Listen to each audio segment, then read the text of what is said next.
I'm recording this on the evening of the 23rd of March, which turns out to be a momentous day in the country's history. We are now effectively in lockdown.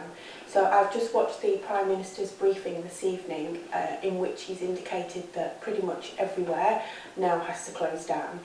So if your tenants have not yet been affected by the coronavirus, it's very likely that tomorrow they will be when their employers are sending them home. So I just wanted to recap on some of the support that I've talked about in an earlier video that you can direct your tenants to, but also some new support that the government have announced in the last 24 hours. So the first thing is if your tenants are impacted and they are ill or at home self-isolating, statutory sick pay is now available from day 1 rather than day 5, and it's also available to other adults in the household who may be impacted, so not just the person affected.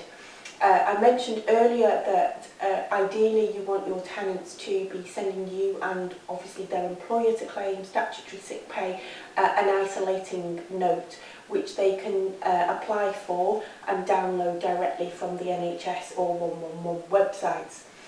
If your tenant is self-isolating or has been sent home sick, it is worth asking them to just double check their employment contract. Some employers do offer more than statutory sick pay for an initial period, and it might be that you find some of your tenants might be entitled to more than statutory sick pay for at least a short period of time. So it is worth asking the question and getting them to ask their employer to check this out. The government's also announced an increase to working tax credit, so if your tenants are claiming this, from the 6th of April they will automatically get an increase. They don't have to do anything or apply, it will simply appear in their bank account from the 6th of April. So this is only a small payment, but every little bit helps at this point. The government's also announced that people no longer have to go to job centres for job seekers appointments, and they've also suspended all reassessments for disability claims.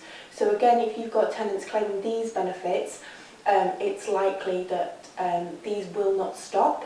Any expiry dates have effectively been suspended, so they will continue to receive these benefits. And finally, the government have also increased access to universal credit. So if your tenant is struggling to pay the rent or they've lost their job, there is quicker and easier access to universal credit. So again, it's worth having a look on the government website and directing your tenants to these resources to help them through this difficult time.